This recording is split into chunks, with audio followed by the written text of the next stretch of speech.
Hello everyone, welcome back to our channel. This is Dipanshu Chauhan and you are watching Deep Study and Entertainment channel. तो आज हम start करेंगे present continuous tense. पहले हमने पढ़ा था प्रेजेंट इंडेफिनिट टेंस के बारे में, तो आज हम स्टार्ट करने वाले हैं प्रेजेंट कॉन्टिन्यूस टेंस। सबसे पहले अगर हम इसकी पहचान की बात करें तो हिंदी का कोई भी वाक्य है जिसके अंत में रहा है, रही है, रहे हैं, रहा हूँ, रही हूँ आदि आए, वो प्रेजेंट कॉन्टिन्यूस टेंस की पहचान होती है। मतलब कि कोई भी काम जब प्रोग्रेशन में चल रहा हो, लगातार चल रहा हो, उसके लिए हम प्रेजेंट कॉन्टिन्यूस टेंस का यूज़ करते हैं। इसके अंदर अगर हम वर्ब की बात करें तो वर्ब इसके अंदर यूज़ होती है वर्ब की फर्स्ट फॉर्म के साथ में आईएनजी, और हेल्पिंग वर्ब यूज़ होती है इसके साथ में इज एम आर। तो सबसे पहले हम इसके स्ट्रक्चर के ऊपर नज़र डालते हैं। तो देखिए, सबसे पहले subject plus is am are plus verb की first form plus I N G plus में ऑब्जेक्ट। तब सबसे पहले हमें ये देखना होगा कि सब्जेक्ट हमारा होता क्या है। सब्जेक्ट का मतलब होता है कि जो भी हमारा काम करने वाला होता है। काम करने वाला कौन होता है? कि जो जिसके ऊपर सारा काम का बोझ होता है, कुछ भी लगा लो, जो काम को करने वाला है हमारा सब्जेक्ट होता है। इज एम आर हमारी हेल्पिंग वर्ब होती हैं, ये V1 प्लस ING हमारी वर्ब होती है, ये ऑब्जेक्ट होता है। ठीक है, तो सबसे पहले हमने एग्जाम्पल लिया है, वह बगीचे से फूल तोड़ रहा है, तो वह कौन है? ही, क्योंकि ये काम करने वाला है।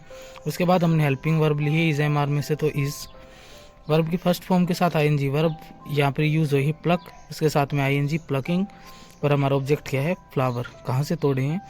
फ्रॉम गार्डन, गार्डन से तोड़े हैं। ठीक है, तो ये हमारा एग्जाम्पल है। दूसरा देखो, दूसरा एग्जाम्पल से समझिए, मैं मंच पर नाच रहा हूँ, I am dancing on the stage. ठीक है, उसके बाद negative sentence, subject plus is am are plus not V1 plus ING plus में ऑब्जेक्ट। तो इसके अंदर ये नेगेटिव का था, इसके साथ में हमारी जो हेल्पिंग वर्ब उसके साथ हम नोट लगा के सेंटेंस को पूरा करेंगे। तो एग्जाम्पल इसका बनेगा, वह बगीचे से फूल नहीं रहा है, तो he is not plucking flower from garden. उसके बाद है सेकंड एग्जाम्पल, वे मंच पर नहीं नाच रहे हैं, they are not dancing on the stage. देखिए, इंटेरोगेटिव का स्ट्रक्चर, सबसे पहले is am are plus subject plus verb की first form plus ING plus में ऑब्जेक्ट और प्लस में क्वेश्चन मार्क। तो इज एम आर होती है हमारी हेल्पिंग वर्ब। इस इंटेरोगेटिव सेंटेंस के अंदर हम सबसे पहले हमारी हेल्पिंग वर्ब का यूज़ करेंगे, उसके बाद हम सब्जेक्ट लेंगे, बाद में वर्ब की फर्स्ट फॉर्म के साथ में ING प्लस में ऑब्जेक्ट, और लास्ट में जो हमारा इंटेरोगेशन का साइन होता है वो लगाना ज़रूरी होता है, क्योंकि कोई भी इंटेरोगेटिव सेंटेंस बिना इंटेरोगेशन साइन के पूरा नहीं होता। तो एग्जाम्पल देखिए, क्या वह बगीचे से फूल तोड़ रहा है? Is he plucking flower from garden. ठीक है, अब देखते हैं हम इंटेरोगेटिव नेगेटिव।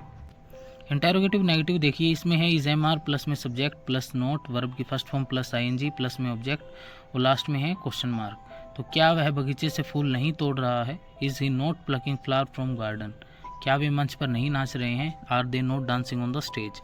ठीक है, अब हम इसके रूल देखेंगे कि जो हमारी हेल्पिंग वर्ब होती है इज एम आर, हम किस किस के साथ में यूज़ करते हैं। तो सबसे पहले है ही, सी, इट, एनी नेम, और या कोई सिंगुलर नाउन है, प्रोनाउन है, उनके साथ हम इस का यूज़ करते हैं।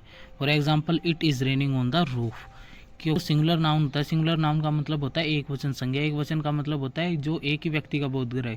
लेकिन इसके अंदर एक्सेप्शन केस होता है कि यू का और आई का, जिनके साथ हम हेल्पिंग वर्ब इसका यूज़ नहीं करते, क्योंकि ये होते सिंगुलर हैं, लेकिन हम इनके रूल अलग होते हैं। सेकंड है, आई के साथ हम एम का यूज़ करते हैं, I am going to market. एक एम ऐसी हेल्पिंग वर्ब है जो आई के साथ में यूज़ होती है और किसी के साथ में यूज़ नहीं होती। उसके बाद देखिए, वी, यू, दे या प्लूरल नाउन के साथ में आर का यूज़ होता है। आप सिंगुलर ढंग से अच्छे से याद रखोगे कि सिंगुलर के नाउन के साथ में इज लगाते हैं, प्लूरल के साथ में हम आर लगाते हैं। बस आई और यू को याद रखिए कि यू के साथ हम आर का यूज़ करेंगे, आई के साथ हम एम का यूज़ करेंगे, बाकी रूल सेम टू सेम है।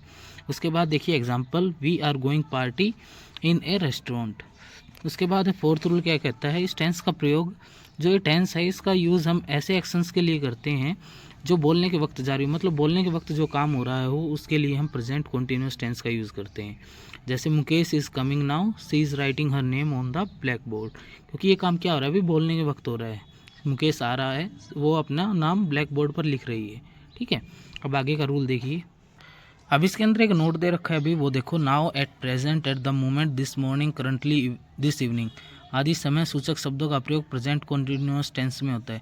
मतलब अगर आपको कोई सेंटेंस के अंदर ये वर्ड दिखाई देते हैं तो आपको बस एक सीधा सा काम करना है कि जो वर्ब यूज़ होती हैं V1 प्लस ING और जो हेल्पिंग वर्ब यूज़ होती है इज एम आर, उन्हीं का यूज़ इसके अंदर कर देना है, तो आपको आसानी होगी टेंस को समझने में। अगर ये वर्ड आपको दिखाई दे रहे हैं तो आपको बस इसके अंदर प्रेजेंट कॉन्टिन्यूअस टेंस की वर्ब और हेल्पिंग वर्ब को ही फिल करना है।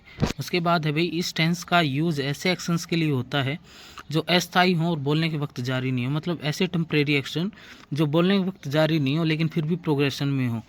देखिए example, I M living in a rented house, मैं एक रेंटेड, एक किराए के घर में रहता हूँ। सी स्टडिंग फिजिक्स दिस डेज, वो इन दिनों फिजिक्स पढ़ रही है। 6th रूल कहता है इस टेंस का यूज़ इंटेंशन, इंटेंशन होता है किसी भी इंसान का इरादा, और लाइकलीहुड संभावना, किसी इंसान का कोई इरादा हो या कोई संभावना हो उस काम को करने के लिए, उसमें भी हम प्रेजेंट कॉन्टिन्यूस टेंस का यूज़ करते हैं। For example I am going to see my father in law, इसमें क्या है भाई, इंटेंशन है। He is going to die, ये क्या है, लाइकलीहुड है। इसके बाद देखिए टेंस हमारा पूरा हो चुका है।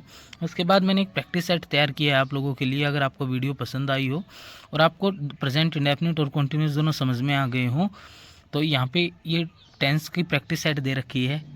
तो आपको अगर समझ में आया हो तो ये सारे सॉल्व करके नीचे कमेंट में ज़रूर बता देना। तो भाई आज के लिए बस इतना ही। वीडियो पसंद आई हो तो चैनल को लाइक, शेयर और सब्सक्राइब करना ना भूलें, और कमेंट करके अगर कुछ भी गड़बड़ हो तो मुझे ज़रूर बताएं कि यहाँ पे थोड़ी सी मिस्टेक थी, आप इसको सुधारिए, तो आगे से उस वीडियो में सुधार होगा। तो बस आज के लिए इतना ही। Thank you so much, have a nice day.